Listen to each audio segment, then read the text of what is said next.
barely less than 3 months before parliamentary elections in October. In Yemen, the Houthi group welcomed on Friday a call by the United Nations for an independent investigation into Saudi-led coalition airstrikes that killed dozens of people a day earlier, including children traveling on a bus. A Yemeni health official and the International Committee of the Red Cross said on Thursday that an airstrike had hit the bus carrying children as it drove through a market in northern Sada province.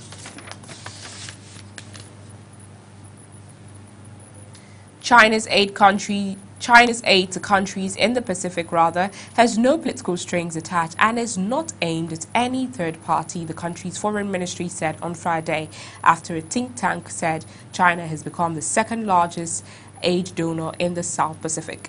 China's $1.3 billion worth of donations and concessionary loans since 2011 trails Australia's $6.6 billion figures compiled by Australia's Lowy Institute show. But it is more than New Zealand's $1.2 billion. Spending by China, criticized by many of its neighbors for island building in the South China Sea, is almost 9% of total aid donations in the South Pacific. If pledged aid is included, China's promises total $5.9 billion, or nearly a third of all aid pledged to the region's 14 countries by 62 donors. And in Australia, by dozens are demanding portraits of Britain's Queen Elizabeth after a news item drew attention to an obscure rule entitling them to such articles from local politicians. Federal politicians in Australia, constitutional monarchy whose head of state is the British monarch, are not obliged to hand out the pictures but can claim an allowance to provide them, as well as items such as flags at constituent request. The allowance has existed since 1990s, but little was known of it and was drawn until reported by Vice News on Wednesday. The International Federation of Red Cross and Red Crescent Societies on Friday said the heat wave in North Korea has led to rice, maize and other crops withering in the fields with a potentially catastrophic effect. The world's largest disaster relief network warned of a risk of a full-blown food security crisis in the isolated country, saying that the worrying situation had been exacerbated by international sanctions imposed due to North Korea's nuclear and missile programs. 5 countries which border the Caspian Sea will adopt a convention on its legal status on Sunday, a deal which has been under discussion for more than 2 decades, the Kremlin said in a statement on Friday. It said the convention will be signed in Kazakhstan during the 5th Caspian Summit in Atku, where representatives of Kazakhstan, Azerbaijan, Iran, Russia and Turkmenistan would be present. And in business and economy, from the home front, more than 30,000 micro-enterprises in Lagos State have benefited from the federal government's market money loans disbursed through the Bank of Industry. A key section of stakeholders in charge of the scheme had earlier converged at the Telsim Balogun Stadium, Surulere in Lagos State for the state's micro, small and medium-scale enterprises clinic organized by the federal government. Market money loans are zero-interest loans available under the Government Enterprise and Empowerment Program. The program is one of the national social investment programs of the government. You're still on to PTV's World Desk. It's time for yet another break. More news, more return. Do stay.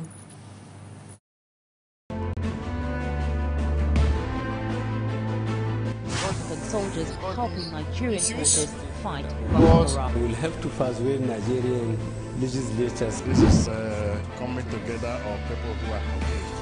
Executive order should comply with the law. I personally dissociate myself completely. Personally. From this interview, because you have said there had hardly been any administration.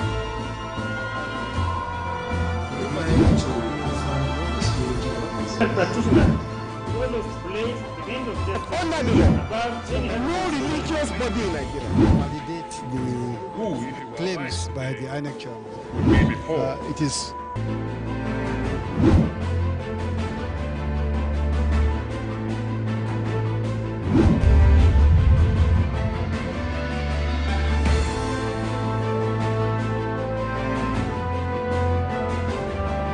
My name is Carlo Emeto. I'm the Public Relations Officer, Directorate of Road Traffic Services. For news, safety, and security information, watch People's Television.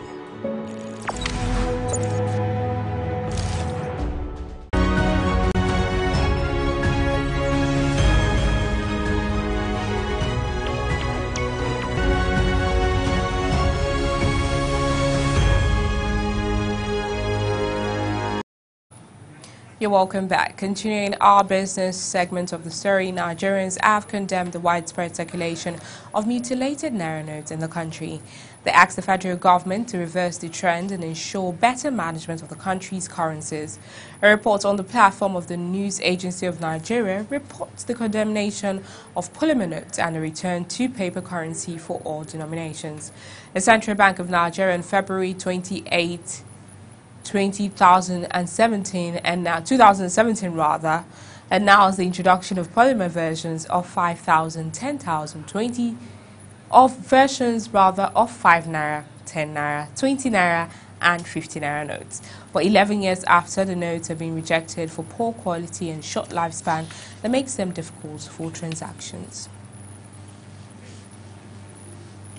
Russia would consider any U.S. move to curb the operations of Russian banks or other foreign currency dealings a declaration of economic war, Prime Minister Dmitry Medvedev said on Friday. The United States announced a new round of sanctions on Wednesday targeting Russia that pushed the ruble to 2-year lows and sparked a wide sell-off over fears Russia is locked in a spiral of never-ending sanctions. And on the sports segment, a Chinese Super League footballer who is accused of racially abusing former Newcastle and Chelsea striker Demba Ba has been banned for 6 games. The Chinese FA says Changchun Yatai midfielder Zhang Li interfered with the normal order of the game, causing chaos and adverse social impact. But there is no reference to racial abuse in the statement. Shanghai Shenhua Senegal star Ba was involved in a heated exchange with Li in their 1-1 draw on Saturday. Zhang was also fined 42,000 yuan.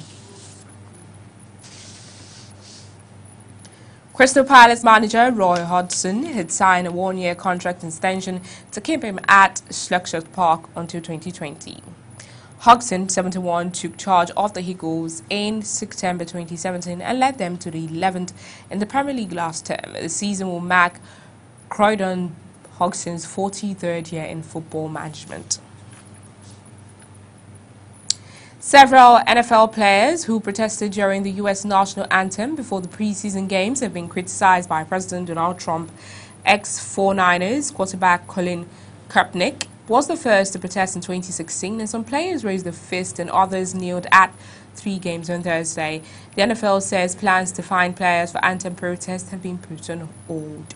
Players who refused to stand during the Star-Spangled Banner have said the protests were against police brutality of African Americans and racial inequality and the demonstrations have previously been criticized by Trump.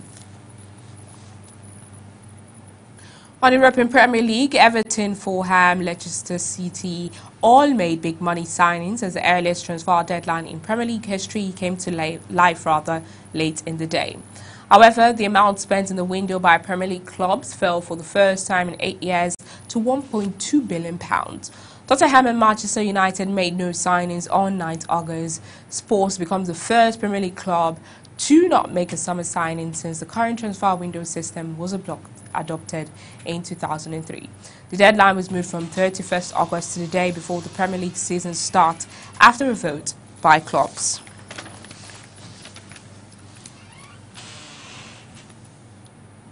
And that's all on PTV's World X today. Many thanks for watching. I am Aisha Jibrin.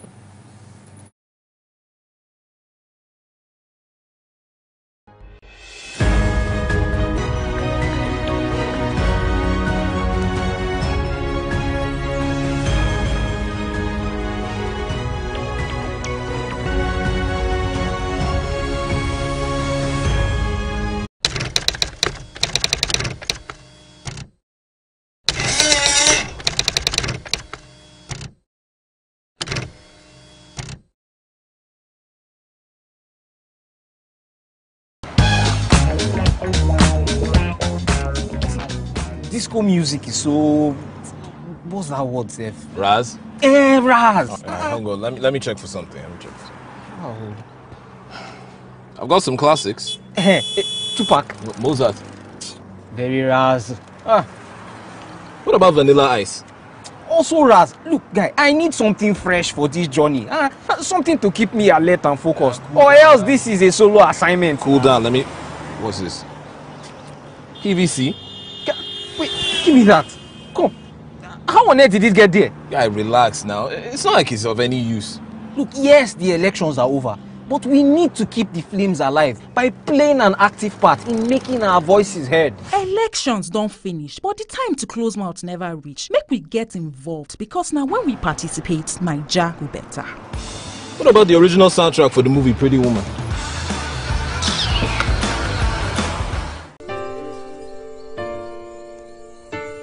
Plastic bags. I'll say every day. Plastic bag. Wow. I might say every day. There is nothing I make use of in my shop as leather. I use about 2 packages of leather every day. Packing several things, clothes. It could be clothes at times. It could just be maybe items from the market. As in when you buy foodstuffs, even packing other plastic bottles too.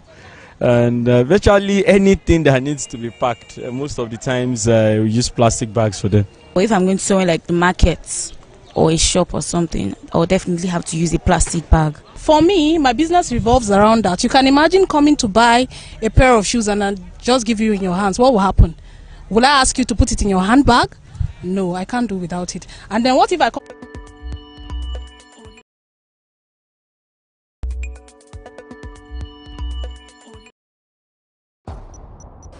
that happened some...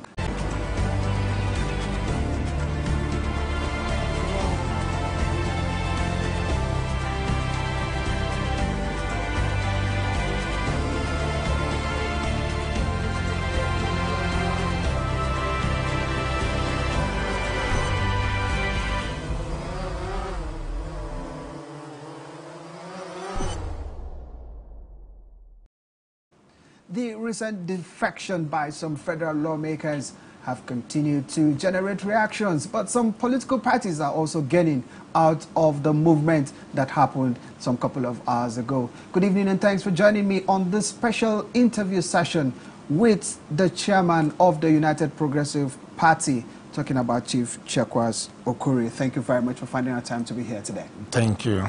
Yeah, Chief Chekwas, it's been a while that we really had of you like we used to while you were with the All Progressives Grand Alliance, APGA.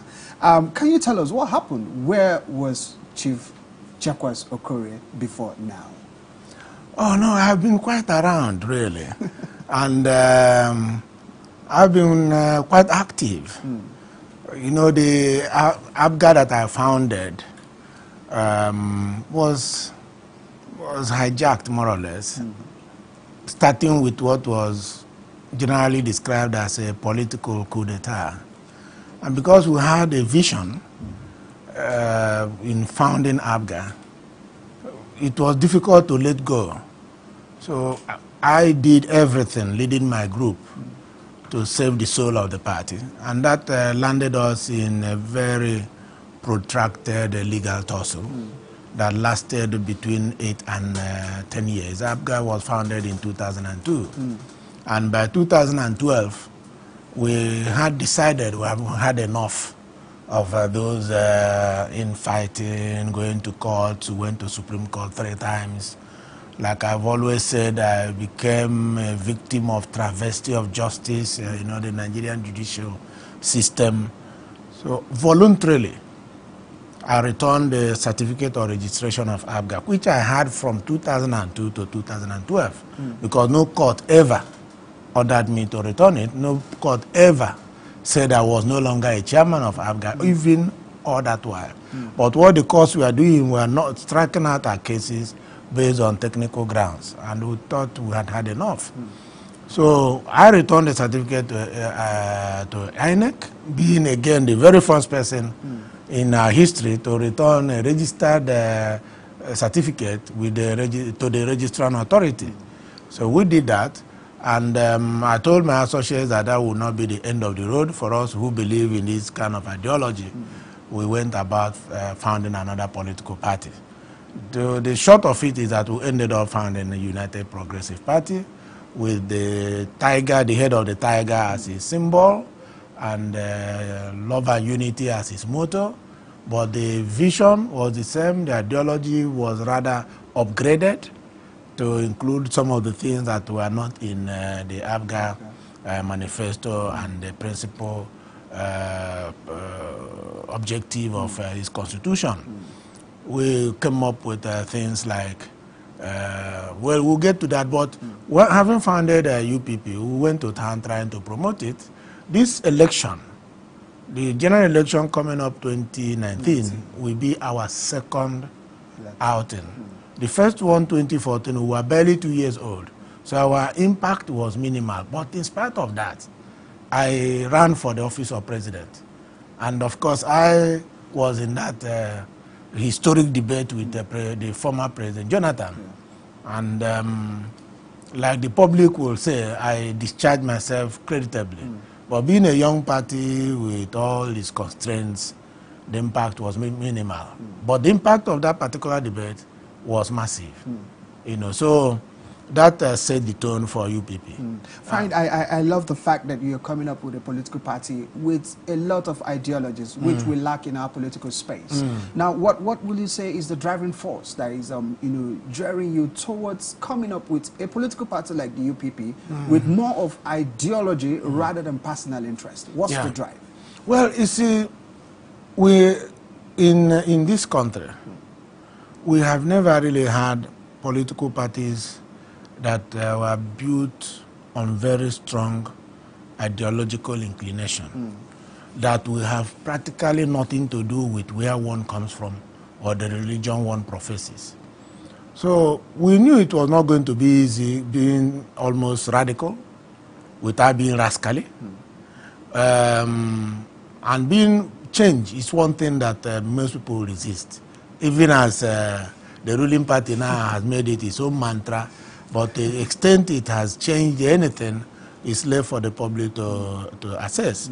So what we embarked on was actually and remains a radical departure from what used to be. For example, we were looking at a country that will have self-determination of all its ethnic nationalities built into its constitution and all that. Don't forget, these things remain social contract until we are in power to implement them. But at least the public will know this is the way we are thinking, this is the vision we have. And we even see self-determination as superior to the restructuring that everybody is talking about today. Still, we are also very key, well keyed into the issue of restructuring of Nigeria to a state of true federalism. We talked about referendum, a situation where any section of the country may opt to exit from the country should it feel that it is not wanted. And we have found out that where you have referendum in their constitutions, and there are so many countries like that, not many countries, in fact, no country has broken up as a result of having a referendum. Instead, those who run the countries get a bit circumspect, knowing that the components that make up the country have options. That's exactly the situation in Ethiopia today. Ethiopia was in an internal fight, in fact, a civil war for over 30 years. But by the time the matter was resolved by the intervention of so many countries and organizations, the United Nations, the AU and all that, they had a new constitution that has provided for what they call exit clause. And in that exit clause, what will, if you invoke it, if any section of the country tries to invoke it to exit, then a plebiscite will be conducted, and that is a referendum in another word. And because it is there, Ethiopia had been generally quiet. No section has invoked it. Then you look at Canada, for instance. The people of Quebec have had at least 2 referendums to exit from Canada. But in each case, the Canadian government will make more concessions to the people of Quebec, the French-speaking people of Canada. And they will say, well, with these extra concessions, it's better to be in a bigger body than to leave.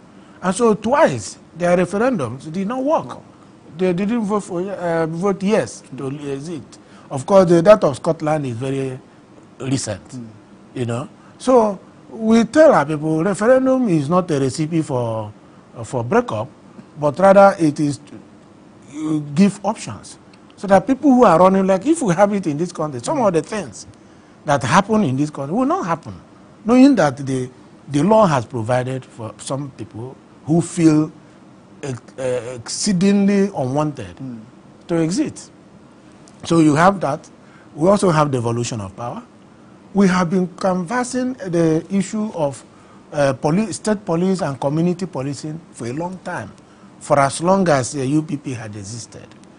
And if we have had that, the security challenges we are having and the security nightmare Nigeria is passing through will never have happened. It would have been nipped in the bud, it would have been checked, because those who are going to man their various places are from those areas. They know the terrain, they know the faces, and so on and so forth.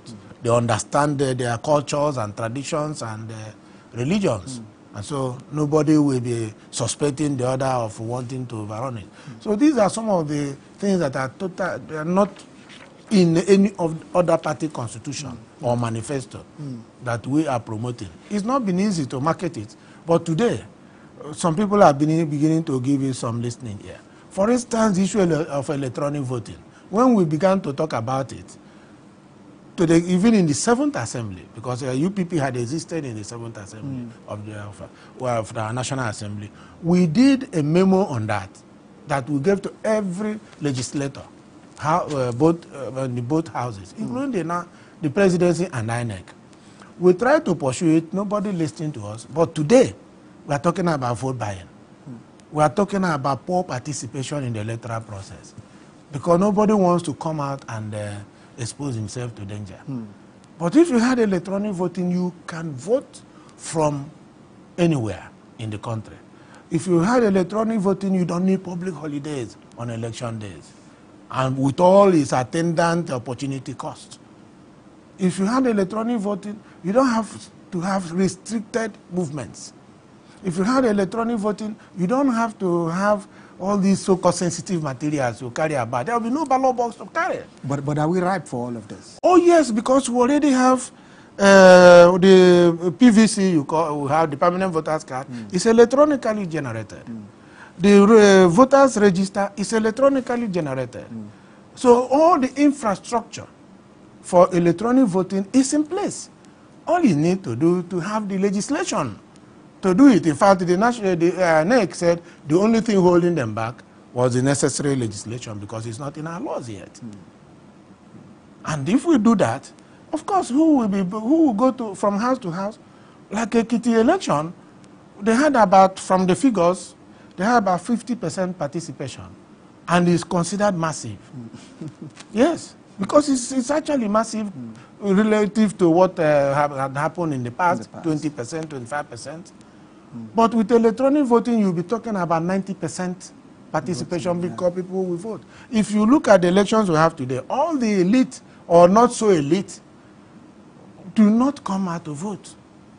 But they are the ones who make all the noise in the social media and go to the press and speak all the grammar. But to come out and use their vote to decide who represents them or not, they won't do that, because they don't want any discomfort. But with electronic voting, you will have no reason not to vote and vote your conscience. And then campaign will be more robust, because you will now begin to say what people want to hear. Not like now we go for a rally, we ask people what did they say at the rally, or they'll tell you, Oh, Two-Face was wonderful. The dancing was fantastic. But what did the politicians say? They came out and they were quite regal in their uniforms and danced well. That is not what a political rally ought to be. A political rally ought to be a place where you come and advance what is contained in your social contract and what you will do better than the people you want to replace. And the people will go and assimilate that, look at the antecedent of the person making the promises, the party, what it represents. I'll give you an example now. A particular presidential aspirant is going about saying, giving the opportunity, he will restructure Nigeria. But the party he belongs to has not one sentence on restructuring. So how will he now implement what the party has not agreed on? Doesn't add up. So all of these things have to be considered in even assessing a candidate. The party, the platform you are using, what does it represent? Wow, Chief Chekwas Okorie, I can tell you that ideology, I think for me, from your submission, is the key to achieving dividends of democracy and to electing credible candidates into political offices. Now, let's look at what happened yesterday. Were you surprised at the defection of some federal lawmakers from their party, supposedly to be the ruling All Progressives Congress, to other parties? Were you surprised when you had the news? No, I was not in the list, because I had also long predicted that the journey to 2019 will be characterized by the realignment of political forces. What I didn't quite know, because I am not God, is what nature it will take. But whether there will be realignment of political forces, that one was very certain, and we did not mince words. We said it regularly, and we saw it coming. Another one that we said and has come to pass, that looking at the composition of the APC, the way it came about, that an implosion was inevitable. And of course, that implosion has happened. Now, as for the movements, some are genuine, can be rationalized. Some are not so genuine, they are basically on personal interests. You may say I'm being a bit selfish here, but I can tell you that when we gained Honorable Tony Nwolo into the UPP, everybody was excited home and abroad, because this is a political platform that has always given opportunity to young people. And his accomplishment in initiating and sponsoring that bill successfully, that has now become an act of the National Assembly following the president's assent to it, has made him more like a beautiful bride and a role model to the youths. And the UPP had, when we encouraged P2B, of course, it's the same dramatis persona. P2B was in Abga, which I founded. He was a young man then, and we went for him, and he did well to a large extent. And the last governorship election in Anambra State, of all those that came, we found more suitable to the UPP ideology and vision, the light of Osita Chidoka. Very young man, also in his early 40s. So with Tony Nwolo looking in our direction, we embraced him with our both hands, because we have always been building UPP to be the platform for the Nigerian youth. And being the arrowhead of the youth movement for political relevance, he's coming in, one can say that he went to a natural habitat, a party where that is already favorably disposed to the youth. That is to that extent. Then you come to the PDP. I can tell you they gained nothing. They gained nothing because the people who left PDP to APC left in their large number under the name New PDP. And the PDP got immediately emaciated. They reduced considerably in number. And today, due to a number of factors, some of them have returned. And those who have returned are not up to those who left. So they have not regained the capacity they had prior to 2015. They have not regained that, and it's not likely to be regained. Now, APC, as I see it, has had his own biggest political upheaval. Nothing will happen to the APC greater than what has happened now. I mean, going to 2019. So what APC needs to do is to strategize, manage the crisis, and it has ample time, better time than even the PDP, to come back on stream and make new friends and see how it will go. But what PDP has done is to create room for its own implosion that is impending. I say so because they have so very openly and excitedly informed the people, that public, that these people from the National Assembly have been offered automatic tickets. As a party administrator, I know that it's a dangerous thing to say, because there are people who have been with PDP, come rain, come shine, helping to build, hoping that tomorrow will be better. And now, these other ones are coming with an offer of automatic ticket. This is clearly a typical case of the biblical prodigal son who went out, burnt his father's goodwill and assets, and then later came back to be given a red carpet reception. There is no way the PDP will not implode. And the danger in their own implosion is that it may come so close to election that may not be able to manage it. That's why I said they have gained nothing. They have simply brought back people who may have improved in political intrigues. Your analysis is quite apt and very, very sharp, if you ask me. I hope political watchers out there will take precautionary measures to, ensuring that this implosion you have rightly painted, will not happen. But who knows? Maybe that will also give the UPP another opportunity. Now, were you surprised along the way when Honorable Tony Nwulu decided on his own to decamp from the opposition PDP to the United Progressive Congress? Were you surprised? Or there were consultations before Definitely. Nobody just walks into a political party blindfolded. There were consultations, but it's not all the consultations that have been made that have resulted to some fruition. But be that as it may, when eventually it materialized, we got excited. When the consultations were going on, not many people, except just a handful, knew that something was going on. But when it materializes, it's now a public knowledge. And as far as the party is concerned, we are pleasantly excited about it.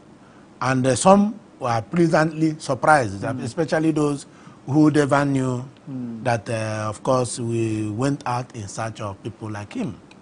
And I believe that he has opened the door for more of resourceful, quality politicians like him to move into the UPP, because we didn't just narrow all our consultations on one person, himself. Well, so we spread out our consultations, but he has taken a bold step. He had identified a political party that is in tandem with his own worldview. And as I said earlier, he is in a natural habitat to function. As a young man, as a promoter and the arrowhead of the not too young to run. More people, there are many young people who have started reaching out to us, very resourceful persons too. But you don't drop names here and there until make the bold step Honorable Nwulu has made, then the public will see it. But for 2019, I can assure you, that UPP is poised to ignite a youth movement that might take power at the critical levels, which is state government, state assembly, national assembly, and all that. Because we don't want to spread ourselves thin, we have decided this time not to field a presidential candidate, so that we can concentrate on building a solid foundation, getting people, the young people, to take control of the rest of the elective positions as much as we can, and then prepare for the future. Do you think it's going to be easy wrestling power from the ruling APC in the state, talking about Imo State, the party led by Rochas Okorocha, and the PDP also? We also heard of some very big names, with interest, in running for the governorship seat. We have very, very strong hope of winning Imo State, actually, because Imo is a politically sophisticated state. I'm from Abia State. If I'm from Imo, one would say I'm praising my state. But it's politically sophisticated, and Imo has been so very unfortunate, especially in the past few years. The PDP disaster is a national disaster, because they were there for 16 good years, and talking about them is a different ballgame. So, but PDP was also in Imo State and did not do anything, did not lay any foundation for which Imo people may be saying that they are missing PDP. And then, of course, APC entered Imo State from the back door, because first it was ABGA, and there was the sentiment and emotion that ABGA enjoys amongst the people of the Southeast geopolitical zone, and he was a beneficiary of that sentiment and emotion. I mean, Rochas Okorocha. As soon as he became governor, he began to his ambition pushed him to take a faction of his own faction of ABGA to the APC. And don't forget that as soon as he got to the APC, he was the one heading to become president, even as he was concluding his first term in office. And what did he do? He used his son-in-law to give him the nomination of the APC in Imo State, who held the nomination while he went to contest for president, and failed in the. He went through the entire hog, and went through their presidential convention, primary election, and lost. Then he came back and took advantage of the window for substitution of candidates for this his son-in-law to step down for him to return. So somebody with such vaulting ambition, you will imagine that he was seeing Imo State as a stepping stone for some higher ambition. And one could say, without being contradicted, that he simply saw his second term in office as a period, perhaps, to amass sufficient war chest for that bigger ambition. And what suffered, therefore, was the development of the state. Coupled with his own nature of being arbitrary in so many things, maybe without meaning any disrespect, his limited formal education may have been responsible for some of the impulsiveness that he exhibited in the course of being governor. So Imo people cannot wait to have this nightmare leave them. And here we have a young man who was able to win election, something that the likes of Zik did in the first, even before the First Republic, to win election in Lagos State, also the Solo Federal Constituency. And so I can reckon that there's tremendous pressure on him to come and rescue Imo State. And this is a platform that is easily attractive to the people of the area. Without being immodest, being the founder of APGA and now founder of this one, I still carry with me the credibility that I earned all the years of my struggle to give my people a place of relevance. Don't forget that by the time I founded APGA, Ohaneze Ndigbo gave me the title of Obatulenyi Ndigbo, the one that killed elephant for his people. And there is no person dead or alive who has an Ohaneze title except me. All right, very quickly before we call the show a wrap, why do you think UPP is an alternative, especially in the Southeast, where you have some other political parties? I've almost said it. For instance, the issue of self-determination is dear to the people of the area. And it's already there. It's not political rhetoric, it is a social contract. The issue of referendum, we even have the provision for unconditional release of prisoners of conscience. There are so many young men and women who have been locked up just for expressing their views. And it is a fundamental human right that is recognized all over the world and by international convention and Nigeria Constitution. And we said, on account of what you have just said about your views, you cannot be locked up. So these are some of the things that will attract the people to say, this particular party has really understood where we are coming from. And then when you talk of self-determination, implicit in it is that you will use what you have to develop your place. If you don't have enough land, for instance, to begin to graze cattle everywhere, but you have enough land to build, for instance, a Silicon Valley type of industry that is technology-based, at the ICT industry, you can generate so much revenue like Japan and all the other places that don't have oil. And these are things that we are promoting.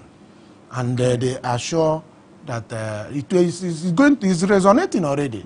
And when we begin to promote it more in the campaigns, they will see what makes us different from the others. And our symbol, the tiger, is very, very significant to the average person from the Southeast geopolitical zone. The tiger is the king of the jungle. He's not a coward, he's bold, but at the same time, he protects his cubs with his powerful canine and tears down the enemy with the same powerful canine. Chief Chekwas Okorie, thank you very much for finding out time to grace our studio. People like you are not easily, run into like this. Thank you very much for finding out time. Thank you. It's my great pleasure. Yeah, and we also want to wish the UPP well in the 2019 general election. Thank you. We need it. Yeah. All right, we'll be speaking with Chief Chekwas Okorie, the national chairman of the United Progressive Party. He's been talking to us for over 30 minutes now, and he has given us insight into what the UPP stands for. We want to wish them well. All right, at this point, we'll call it a wrap on this special segment of the interview that we've had with Chief Chekwas Okorie. Until we come your way again sometime, someday, stay out of trouble, and remember, Nigeria will be great again. Bye for now. Thanks for watching.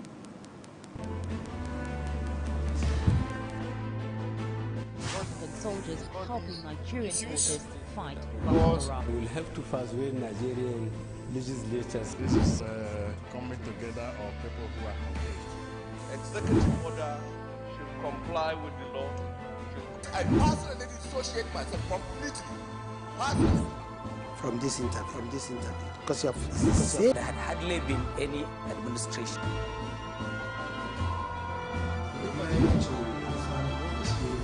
Practitioner will explain the end of justice about no religious body in Nigeria. Validate the claims by the INEC chairman. It is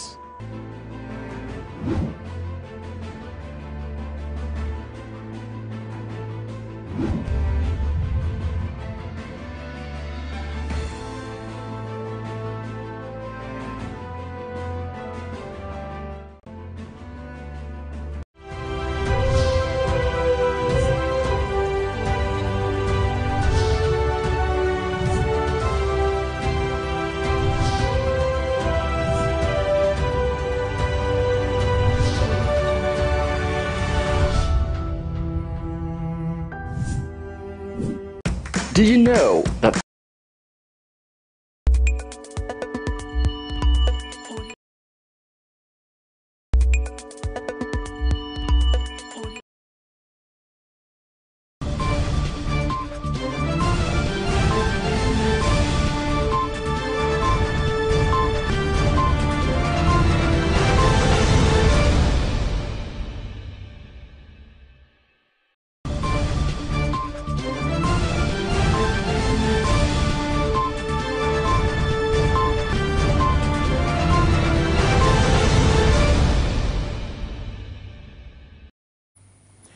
Good evening and welcome to PTV Today. I am Daniel Waboso.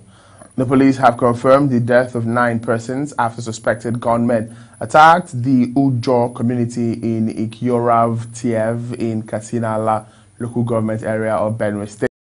Police say the attackers stormed the community in a commando manner, shooting indiscriminately, which led to the death of 8 persons on the spot.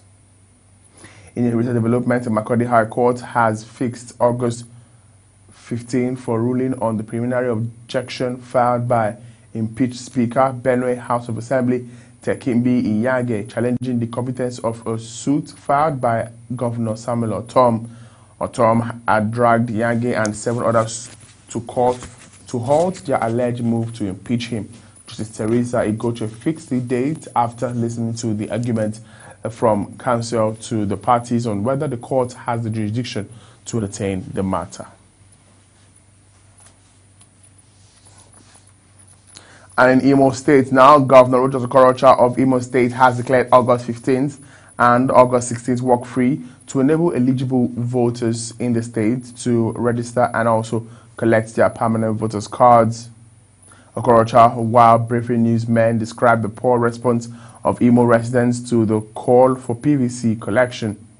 He said Imo had the least number of registered voters and number of PVC collected when compared to other states of the Federation. And now Senator Issa Misau has debunked claims that the National Assembly was planning to impeach President Muhammadu Buhari. Misau made the rebuttal in a statement in Abuja, urging Nigerians to disregard what he described as empty talk by the APC chieftain. The senator spoke in response to a claim by Tinubu at Wednesday's APC rally in Uyo that there was a plot by some senators to impeach Buhari. Tinubu had described what was going on in the nation as war between progressives and conservatives. Meanwhile, Kano State Governor Abdullahi Ganduje said his deputy's resignation was as a result of fear of impeachment. He said he was not surprised at the resignation of some of his aides because it's a season of defection. The governor made this explanation in the chat with newsmen in Abuja. Well, you know, this is a season of nomadic politicians, a season of migration from one pole to another. So many people are coming to APC now. So there's no cause for alarm. It's not unexpected. In fact, the State Assembly wanted to impeach him, but I was prevailing on them. But at the end of it, they decided they would impeach him. And he saw the writing on the wall, he decided to resign. They wanted to continue the impeachment because he committed some impeachable, actions. But I prevailed on them, I pleaded with them, and they agreed to drop the charges and allow him go silently like that. So that is politics.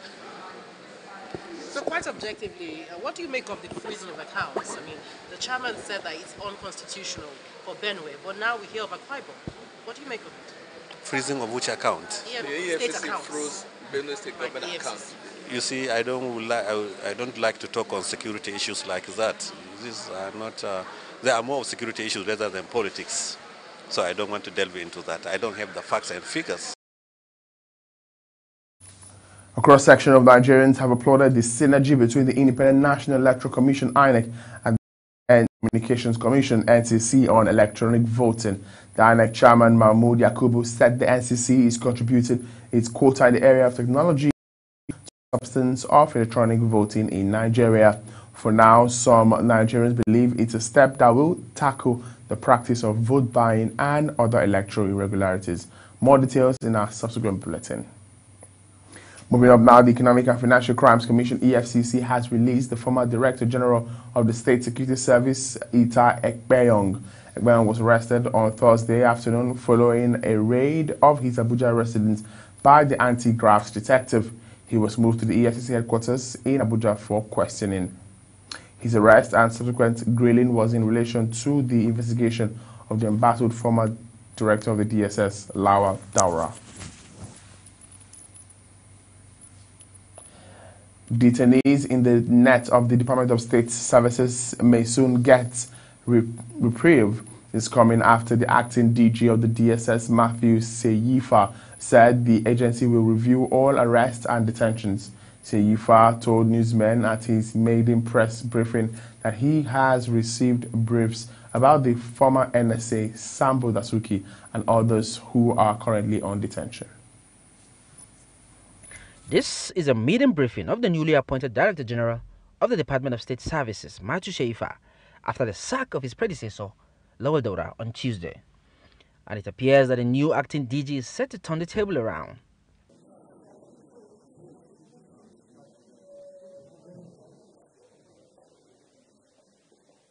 For him, it will be no longer business as usual. Seyifa say he is keen on bringing new reforms in the agency, but first, he wants to ensure the protection of rights of citizens by reviewing all arrest and detention. This is a democratic dispensation, we will ply our trade within the tenets of democracy, rule of law, and in consonance with global best practices. We know that we are not in an island of our own. It's a globalized world, and what we do, anything we do, is open to scrutiny and all that. We are cognizant of that, and in this space that we operate in, we are also cognizant of the fact that these are Nigerians. They are not aliens, they are not foreigners and all that. We are all one, and we have a responsibility to protect everybody. And he added that he is currently receiving briefs on the case of the former NSA, Sambo Dasuki. I will attend to it immediately. We are reviewing, at the moment, we are reviewing all issues that have brought about some unhelpful perceptions of the service in recent times, including detentions. We are reviewing all cases of detentions, perceived human rights abuses,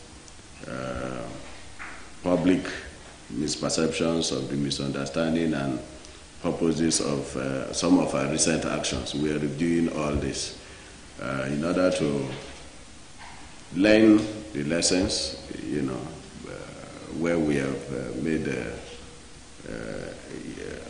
undertaking actions that are perceived adversely, learn lessons and ensure that we enjoy the confidence of the public.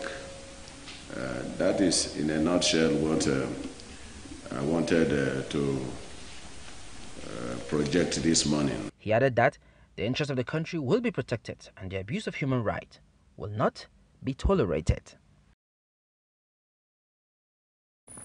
An All Progressives Congress member of the House of Representatives, Johnson Agbonaima, wants the police to identify the suspected thugs who harassed him in the aftermath of the siege on the National Assembly.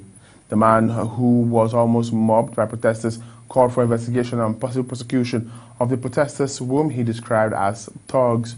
The lawmaker was reacting to call by the Senate President Bukola Saraki, the man for the probe of the DSS for the blockade. Agbonaima, in the chat with the media, said the National Assembly belongs to all political parties and Nigerians, and wondered why those he described as PDP thugs would bar him and allow PDP lawmakers access. He said the thugs should be tried alongside DSS as requested by the Senate President, while wondering who mobilized them to the gate of the National Assembly. And now members of the ruling All Progressives Congress in the House of Representatives are in support of a probe of the recent security siege on the National Assembly. This comes against the backdrop of accusations and counter-accusations over who facilitated the blockade by Max DSS operators. The APC lawmakers are convinced that the party does not have a hand in it and cited the presidency's decision to sack the former DSS Director General. Emmanuel Ehijene reports. These are members of the APC Reps Caucus in the House of Representatives. They have come to dissociate the party from the recent siege in the National Assembly. As a caucus, we deliberated this and the facts that were before us. It is unfortunate that today, which is what we would have loved, for our PDP colleagues in the House to be here with us. Reason being, no one, not a single member here, would accept the rape on democracy that we witnessed a few days ago. They call for full investigation of the siege. Facts. And I think what these facts point to is that we all stand together to defend our democracy. Nobody here would accept what happened a few days ago. But we want to appeal to everybody, particularly to our PDP colleagues, that they should not use this as an opportunity to malign the party or the president. The president, we know for a fact, was not aware of what happened, was not involved, and the moment he heard, he took the right decisions. So we will be calling for a thorough investigation. There are many questions unanswered, many questions, and many have raised those questions. How come the APC senators were not there? How come? There are just so many questions that need to be answered. And for that reason, I believe that we should tarry a while and allow the investigations to be concluded so that we know exactly what happened. We know exactly what happened and who did what, who knew what, and when did they know it. The caucus also emphasized on its numerical strength in the House and stated that the party has just one caucus. And one of the reasons why you see us this afternoon is to tell the public all over again that APC in the House of Representatives still in the majority, and as a caucus we are one, and we are with our president, and that is President Muhammadu Buhari, and we are even with him with the decision and the actions both the president and the acting president have taken in the last few days. I want to enjoin the public, like he said, to still see APC as the party of choice, because in the last 3 years we have done our utmost best to find a way of trying to right the wrongs of the past administration. And so we are here today to let the public know that APC as a caucus, we condemned what happened some few days back, and that we also commend the government for the action taken on the Director General of the DSS. At last, the caucus declared its total support for President Buhari's re-election bid in 2019. Emmanuel Ehijene, PTV News, Abuja. Now, the European Union has condemned the action of security operatives over the blockade of the National Assembly complex.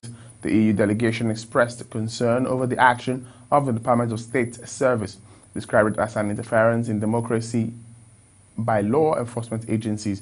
The EU, however, lauded the swift action by the authorities to protect the independence of the National Assembly.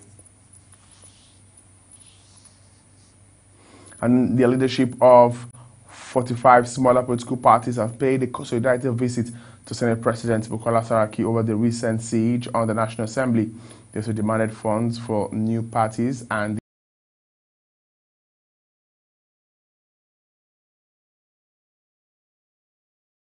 the appointment.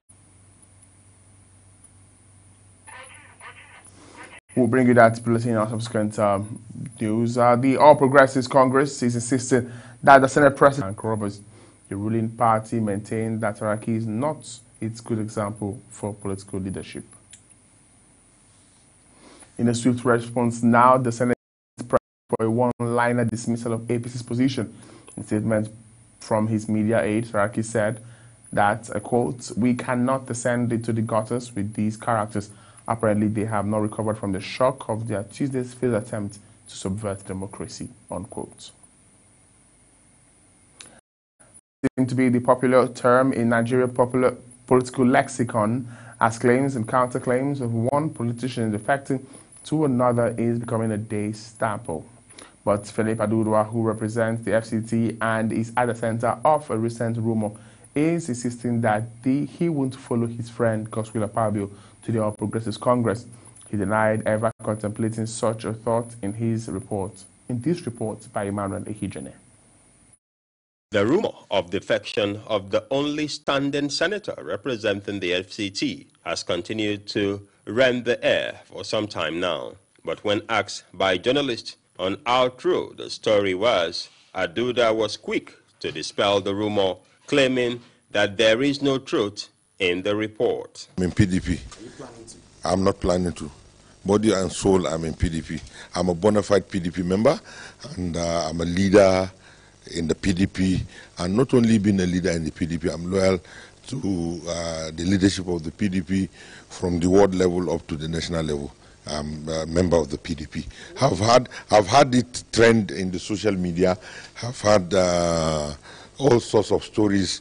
People have called me from all over the world, and in fact, indeed, my constituency and the country at large. He further added that though Akpabio is his friend, but both of them have the right to make their choices without necessarily affecting the other. Politics is different from friendship, and as such, we have our own differences, political differences. As I am in the FCT, I'm sure you can testify to the fact that all the things that will bring about the peace, unity, and prosperity of the FCT is what I've always championed in the Senate, and I've done that irrespective of party. I've done that bipartisan, and I've ensured that only those things that will promote the peace and unity of the FCT and development for the FCT that I will do. So for me, I want to reiterate and say that I've worked very well for the people of the FCT, and I do not see anything hampering my service delivery to the people of the FCT. He insisted not to leave the People's Democratic Party for any other party, has been speculated in some quarters. The Borno State government has confirmed that the Economic and Financial Crimes Commission has unfrozen its bank accounts. The governor's chief press secretary, Teva Kase, disclosed this on Thursday. The anti-graft agency had on Tuesday frozen the government's accounts domiciled in 3 banks on the grounds of investigation of alleged abuse of security votes. But the government described the action as political witch hunt aimed at frustrating Governor Samuel Ortom's efforts after he left the All Progressives Congress. The Nigeria's Governors Forum and the People's Democratic Party had also condemned the AFCC. Cross-sectional have meanwhile